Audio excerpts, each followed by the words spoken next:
Hi, good morning to everyone. Welcome back to my YouTube channel Archana Dhanyata. ಈ video ಬಂದು Sunday video ಆಗಿರುತ್ತೆ. Almost ನಾನು 8:10 ಶುರು ಮಾಡ್ತಿದ್ದೀನಿ.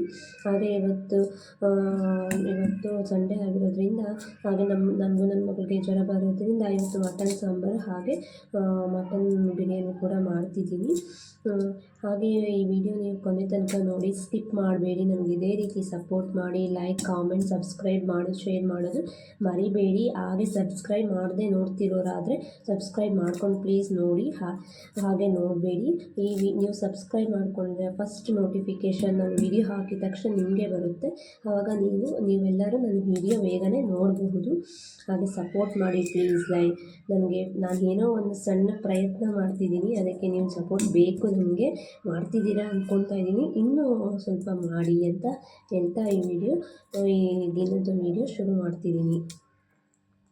ಬಿರಿಯಾನಿ ಮಾಡೋಕ್ಕೆ ಅಕ್ಕಿ ಕೂಡ ಸ್ವಲ್ಪ ನೆನೆಸಿಟ್ಕೊಂಡಿದ್ದೀನಿ. 1 ಹಾಫ್ ಮುಂಚೆ ನೆನೆಸಿಟ್ಕೊಂಡ್ರೆ ತುಂಬ ಚೆನ್ನಾಗಿರುತ್ತೆ ಅಂದ್ಬಿಟ್ಟು ಅಕ್ಕಿ ಕೂಡ ನಾನು ನೆನೆಸ್ಕೊಂಡು ಇಟ್ಕೊಂಡಿದ್ದೀನಿ. ಹಾಗೆ ಎಲ್ಲ ತಯಾರಿ ಮಾಡ್ಕೊಂಡಿದ್ದೀನಿ. ನೆಕ್ಸ್ಟ್ ಸಿಗೋಣ, ಎಲ್ಲ ಮಾಡಿಕೊಂಡು ಮತ್ತೆ ಸಿಗೋಣ.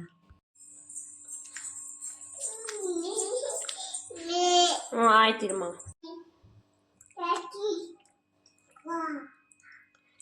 ಇವಾಗ ಮಟನ್ನನ್ನೆಲ್ಲ ತೊಳ್ಕೊಂಡು ಒಂದು ಕುಕ್ಕರಲ್ಲಿ ಹಾಕ್ಕೊಂಡು ವಿಸಿಲ್ ಹಾಕ್ಸ್ಕೊಂಡ್ರೆ ಬೇಗ ಬೇಯುತ್ತೆ, ಚೆನ್ನಾಗೂ ಇರುತ್ತೆ.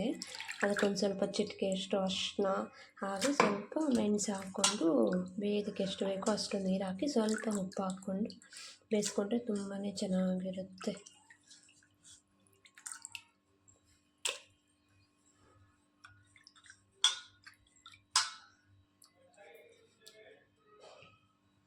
ಇದೆಲ್ಲ ಬೇಯ್ದ್ಮೇಲೆ ಮತ್ತೆ ಸಿಗೋಣ.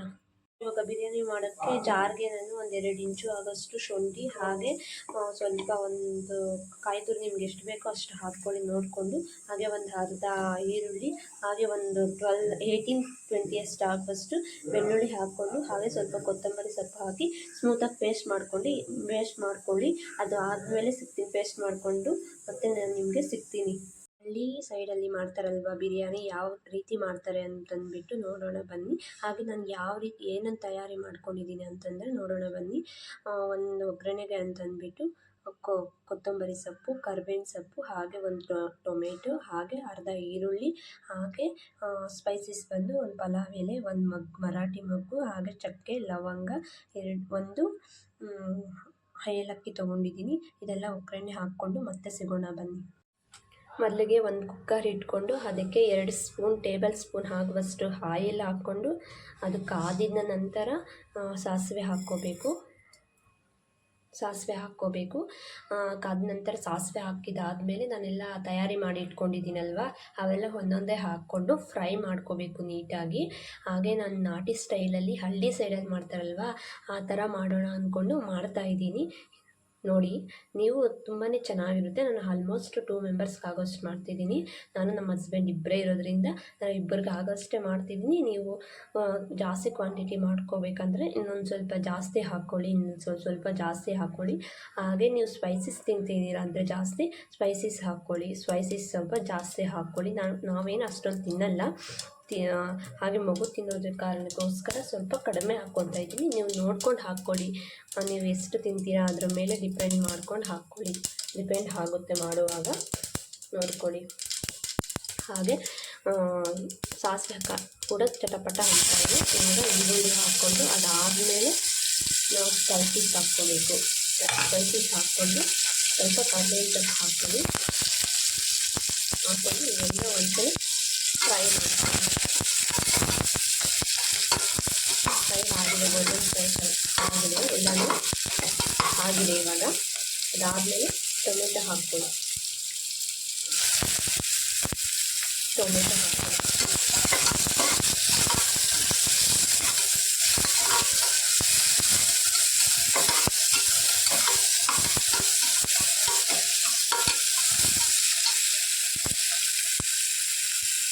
ಅದಾಗಿದೆ ಅಂದಾಗ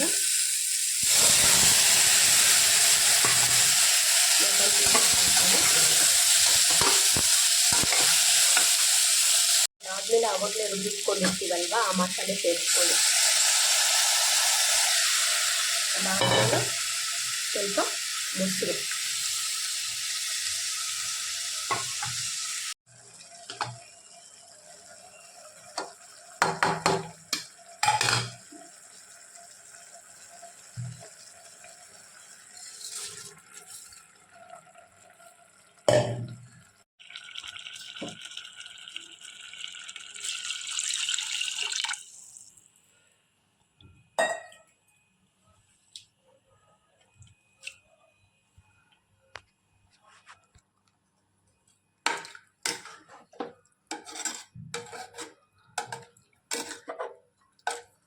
ಎಲ್ಲ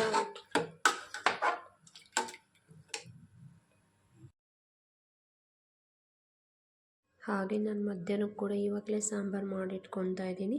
ಮೊದಲಿಗೆ ಪಾನ್ ತಗೊಂಡು 1 3 ಸ್ಪೂನ್ ಆಗುವಷ್ಟು ಆಯಿಲ್ ಹಾಕ್ಕೊಂಡು ಅದು ಕಾದುವರೆಗೂ ಇದ್ದು, ಅದಾದಮೇಲೆ ಸ್ಪೈಸಸ್ ಇರುತ್ತಲ್ಲ, ಚಕ್ಕೆ ಲವಂಗ ಎಲ್ಲ ಹಾಕ್ಕೊಂಡು ಫ್ರೈ ಮಾಡ್ಕೋಬೇಕು. ಆವಾಗ ತಿರ್ಕೊಡ್ಬೇಕು. ನಾನು ವೀಡಿಯೋಗೋಸ್ಕರ ಎಲ್ಲ ಒಂದೇ ಸಲ ಹಾಕಿ ತಿರ್ಕೊಡ್ತಿದ್ದೀನಿ. ನಾನೇನು ಟ್ರೈಪಾಡು ಅದೆಲ್ಲ ಏನು ಯೂಸ್ ಮಾಡೋದು, ಮಾಮೂಲಿ ಹಾಕಿ ಕೈಯಲ್ಲಿ ಇಟ್ಕೊಂಡು ವೀಡಿಯೋ ಮಾಡ್ಕೊತೀನಿ. ಅದರಿಂದ ಅವಾಗವಾಗ ಸ್ವಲ್ಪ ಟೇಕ್ ತೊಗೊಂಡು ಅದನ್ನೆಲ್ಲ ಫ್ರೈ ಮಾಡ್ಕೊತೀನಿ. ನಿಮ್ಗೆ ವೀಡಿಯೋಗೆ ಅದೇ ಥರ ಕಾಣಿಸುತ್ತೆ ಅಷ್ಟೇ. ನಾನು ಅವಾಗವಾಗ ಫ್ರೈ ಮಾಡ್ಕೊತೀನಿ. ಅದಾದಮೇಲೆ ಟೊಮೆಟೊ ಹಾಕ್ಕೊಂಡು ಅದು ಕೂಡ ಬಾಡಿಸ್ಕೋಬೇಕು. ಗೊತ್ತಾಗುತ್ತೆ, ಸಿಪ್ಪೆ ಎಲ್ಲ ಮೇಲೆ ಒಂದು ಸ್ವಲ್ಪ ಯೆಲ್ಲೋ ಕಲರ್ ಥರ ಕಾಣಿಸುತ್ತೆ, ಅದುವರೆಗೂ ಫ್ರೈ ಮಾಡ್ಕೋಬೇಕು. ಅದಾದಮೇಲೆ ಕೊಬ್ಬರಿ ಕೂಡ ಹಾಕ್ಕೋಬೇಕು. ತುರುಬಿ ಆದರೂ ಹಾಕ್ಕೋಬೋದು, ಈ ಥರನೂ ಹಾಕ್ಕೋಬೋದು, ಹಾಕ್ಕೊಂಡು ನಡೆಯುತ್ತೆ. ಹಂಗೂ ಸ್ವಲ್ಪ ಫ್ರೈ ಮಾಡ್ಕೋಬೋದು. ಅದಾದಮೇಲೆ ಸ್ವಲ್ಪ ಹಸಿ ಶುಂಠಿ ಹಾಕಬೇಕು. ಒಂದು 2-3 ಇಂಚು ಆಗುವಷ್ಟು ಹಾಕ್ಕೊಂಡು ಅದು ಕೂಡ ಎಣ್ಣೆಯಲ್ಲಿ ಫ್ರೈ ಮಾಡ್ಕೋಬೇಕು. ಅದಾದಮೇಲೆ ಬೆಳ್ಳುಳ್ಳಿ ಹಾಕ್ಕೋಬೇಕು. ಹಾಗೆ ಈರುಳ್ಳಿ ಕೂಡ ಆವಾಗಲೇ 2 ಒಂದೇ ಸಲ ಹಾಕ್ಕೊಂಡು ಫ್ರೈ ಮಾಡ್ಕೋಬೇಕು. ಗೋಲ್ಡನ್ ಕಲರ್ ಬರೋವರೆಗೂ ಫ್ರೈ ಮಾಡ್ಕೋಬೇಕು ಎಲ್ಲನೂ ಅಷ್ಟೇ. ಹಾಗೆ ಕೊತ್ತಂಬರಿ ಸೊಪ್ಪು ಕೂಡ ಹಾಕ್ಕೊಂಡು ಫ್ರೈ ಮಾಡ್ಕೋಬೇಕು. ಈ ಥರ ಫ್ರೈ ಮಾಡಿಕೊಂಡೆ ನಾನು ತುಂಬಾ ಚೆನ್ನಾಗಿತ್ತು. ಇದೆಲ್ಲ ಫ್ರೈ ಮಾಡ್ಕೊಂಡು ತಣ್ಣಗೆ ರುಬ್ಕೊಳ್ಳೋಕ್ಕೆ ಆವಾಗಲೇ ಎಲ್ಲ ಫ್ರೈ ಮಾಡ್ಕೊಂಡು ಇಟ್ಕೊಂಡಿರ್ತೀವಲ್ಲ, ಅದೆಲ್ಲ ಇದಕ್ಕೆ ಒಂದು ಜಾರ್ಗೆ ಟ್ರಾನ್ಸ್ಫರ್ ಮಾಡ್ಕೋಬೇಕು. ಹಾಗೆ ರುಚಿಗೆ ತಕ್ಕಷ್ಟು ಖಾರದ ಪುಡಿ ಹಾಕಬೇಕು. ನಾನು ಒಂದು ಸ್ಪೂನ್ ಆಗುವಷ್ಟು ಹಾಕ್ತಾಯಿದ್ದೀನಿ. ಹಾಗೆ ಮನೆಯಲ್ಲೇ ಪ್ರಿಪೇರ್ ಮಾಡ್ಕೊಂಡಿರ್ತೀವಲ್ವ ಧನಿಯಾ ಪೌಡರು, ಅದೊಂದು 1 ಸ್ಪೂನ್ ಆಗುವಷ್ಟು, 1 ಸ್ಪೂನ್ ಅಥವಾ 1.5 ಸ್ಪೂನು ಹಾಕ್ಕೊಳ್ಳಿ. ಅದಾದಮೇಲೆ mutton masala, eastern mutton masala ನಾನು ಹಾಕ್ತಾಯಿದ್ದೀನಿ. ಅದು 1.5 ಸ್ಪೂನ್ ಆಗೋಷ್ಟು ಹಾಕ್ತಾಯಿದ್ದೀನಿ. ಇದನ್ನೆಲ್ಲನೂ ನುಣ್ಣಗೆ ಸ್ಮೂತಾಗಿ ಗ್ರೈಂಡ್ ಮಾಡ್ಕೋಬೇಕು. ಗ್ರೈಂಡ್ ಮಾಡಿಕೊಂಡು ಮತ್ತೆ ನಾನು ನಿಮಗೆ ಸಿಗ್ತೀನಿ. ಅದರ ತನಕ ನೋಡ್ತಾ ಇರಿ. ಗ್ರೈಂಡ್ ಮಾಡ್ಕೊಂಡಿದ್ದಾಯಿತು, ಪೇಸ್ಟ್ ಮಾಡ್ಕೊಂಡಿದ್ದೀನಿ ಸ್ಮೂತಾಗಿ. ಅದನ್ನ ತೊಗೊಂಡು ಇವಾಗ ಆವಾಗಲೇ ಬೇಯಿಸಿಟ್ಕೊಂಡಿರ್ತೀವಲ್ವ, ಒಂದು 5-6 ವಿಸಿಲ್ ಹಾಕ್ಸ್ಕೊಂಡು ಬೇಯಿಸಿಟ್ಕೊಂಡಿರ್ತೀವಲ್ವ ಮಟನ್ನು, ಅದಕ್ಕೆ ಇದನ್ನು ಟ್ರಾನ್ಸ್ಫರ್ ಮಾಡ್ಕೋಬೇಕು. ಕನ್ಸಿಸ್ಟೆನ್ಸಿ ನೋಡ್ಕೊಳ್ಳಿ, ವಾಟರ್ ಹಾಕ್ಕೊಳ್ಳಿ, ಕನ್ಸಿಸ್ಟೆನ್ಸಿ ನೋಡ್ಕೊಂಡು ಹಾಕ್ಕೊಳ್ಳಿ. ಆವಾಗಲೇ ಬೇಯಿಸ್ಕೊಳ್ಳೋಕೆ ಹಾಕಿರ್ತೀವಲ್ವ, ಅದು ನೋಡ್ಕೊಂಡು ಹಾಕ್ಕೊಳ್ಳಿ. ಮತ್ತು ತೆಳ್ಳಗೆ ಬೇಕಿದ್ರೆ ತೆಳ್ಳಗೆ ಮಾಡ್ಕೊಳ್ಳಿ. ನೀವು ಸ್ವಲ್ಪ ಮಂದಾಗಿರಬೇಕು, ತಿಕ್ಕಾಗಿರಬೇಕು ಅಂತಂದರೆ ನೋಡ್ಕೊಂಡು ಹಾಕ್ಕೊಳ್ಳಿ. ವಾಟರ್ ಸ್ವಲ್ಪ ಕಡಿಮೆ ಹಾಕ್ಕೊಳ್ಳಿ. ತೆಳ್ಳಗೆ ಬೇಕು ಅಂತಂದರೆ ವಾಟರ್ ಸ್ವಲ್ಪ ಜಾಸ್ತಿ ಹಾಕ್ಕೊಳ್ಳಿ. ಮುಂಚೆನೇ ಬೇಯಿಸ್ಕೊಂಡಿರ್ತೀವಲ್ಲ, ಅದರಲ್ಲೂ ವಾಟರ್ ಇರುತ್ತೆ, ನೋಡ್ಕೊಂಡು ಹಾಕ್ಕೊಳ್ಳಿ. ಇವಾಗ ಸ್ವಲ್ಪ ಕೊತ್ತಂಬರಿ ಸೊಪ್ಪು ಹಾಕಿ ಕೊಯ್ದಿಟ್ಕೊಂಡಿರ್ತೀವಲ್ವ, ಅದು ಹಾಕಿ ಸ್ವಲ್ಪ ಕಾಯಲಿಕ್ಕೆ ಇಟ್ಕೊಂಡ್ರೆ ಮುಗಿಯುತ್ತೆ. ಸಾಂಬಾರು ಕೂಡ ರೆಡಿ ಆಗುತ್ತೆ. ಆಮೇಲೆ ಕಾದಿದ್ದಾದಮೇಲೆ ಸ್ವಲ್ಪ ಒಗ್ಗರಣೆ ಹಾಕ್ಕೊಂಡ್ರೆ ಸಾಂಬಾರು ಕೂಡ ರೆಡಿ ಆಗಿರುತ್ತೆ. ಇಲ್ಲಾಂದರೆ ಇನ್ನೂ ಬೇಯಬೇಕು ಅಂತಂದರೆ ಇನ್ನೊಂದು 2 ವಿಸಿಲ್ ಹಾಕಿಸಿ ಮುಚ್ಚಳ ಹಾಕಿ, ನನಗೇನು ಬೇಡ, ಬೆಂದಿದೆ.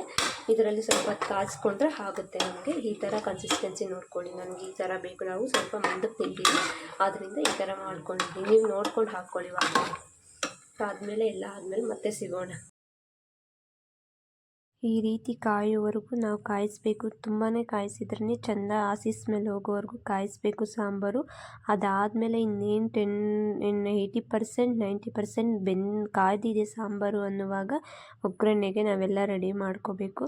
ಮೊದಲಿಗೆ ಒಗ್ಗರಣೆ ಹಾಕ್ಕೊಳ್ಳೋಕ್ಕೆ ಒಂದು ಕಡಾಯಿ ತೊಗೊಂಡು ಅದಕ್ಕೆ 1 3 ಸ್ಪೂನ್ ಆಗುವಷ್ಟು ಆಯಿಲ್ ಹಾಕ್ಕೊಂಡು ಅದು ಕಾದಿದ್ದಾದಮೇಲೆ ಚಿಟಿಕೆಯಷ್ಟು ಸಾಸಿವೆ ಹಾಕಬೇಕು. ಅದು ಕೂಡ ಚಟಪಟ ಅನ್ನೋವರೆಗೂ ಇದ್ದು, ಅದಾದಮೇಲೆ ನಾವು ಆನಿಯನ್ ಹಾಕಬೇಕು. ಆನಿಯನ್ ಒಂದು 1/2 ಗಡ್ಡೆ ಇಲ್ಲ 1/4 ಗಡ್ಡೆ ಹಾಕ್ಕೊಂಡು ಕೊಯ್ಕೋಬೇಕು. ಸಣ್ಣ ಪೀಸಸ್ ಕೊಯ್ಕೊಂಡು ಹಾಕಬೇಕು. ಅದು ಗೋಲ್ಡನ್ ಕಲರ್ ಬರೋವರೆಗೂ ಫ್ರೈ ಮಾಡ್ಕೋಬೇಕು. ಅದಾದಮೇಲೆ ನಾವು ಕರಿಬೇವು ಹಾಕಿ ಅದೆಲ್ಲ ಫ್ರೈ ಆದಮೇಲೆ ನಾವು ಖಾರ ಕಾಯಿಸ್ಕೊಂಡಿರ್ತೀವಲ್ಲ ಸಾಂಬಾರು ಅದಕ್ಕೆ ಟ್ರಾನ್ಸ್ಫರ್ ಮಾಡಬೇಕು. ಅದಾದಮೇಲೆ ರುಚಿಗೆ ತಕ್ಕಷ್ಟು ಉಪ್ಪು ಹಾಕ್ಬೇಕು. ನೋಡ್ಕೊಂಡು ಹಾಕ್ಕೊಳ್ಳಿ, ಕರೆಕ್ಟಾಗಿದೆ ಅಂತಂದರೆ ಉಪ್ಪು ಹಾಕಬೇಡಿ. ಇಲ್ಲ ಸ್ವಲ್ಪ ಖಾರ ಇದೆ ಅಂದರೆ ಸ್ವಲ್ಪ ಉಪ್ಪು ಹಾಕ್ಕೊಂಡ್ರೆ ಸಾಂಬಾರು ರೆಡಿ ಕೂಡ ಆಗುತ್ತೆ. ಈ ರೀತಿ ನೋಡಿ, ಈ ರೀತಿ ಸಾಂಬಾರು ಆಗಿತ್ತು. ತುಂಬಾ ಟೇಸ್ಟಿ ಆಗಿತ್ತು. ನೋಡೋಕ್ಕೂ ಅಷ್ಟೇ ತುಂಬ ಚೆನ್ನಾಗಿತ್ತು. ಹಾಗೆ ಮಧ್ಯಾಹ್ನಕ್ಕೆ ಮುದ್ದೆ ಕೂಡ ಮಾಡಿಕೊಂಡೆ. ತುಂಬಾ ಚೆನ್ನಾಗಿತ್ತು. ಈ ವಿಡಿಯೋ ನಿಮ್ಗೆ ಇಷ್ಟ ಆಯಿತು ಅಂದ್ಕೊಳ್ತೀನಿ. ನೆಕ್ಸ್ಟ್ ವಿಡಿಯೋದಲ್ಲಿ ಸಿಗೋಣ. ಬಾಯ್ ಬಾಯ್.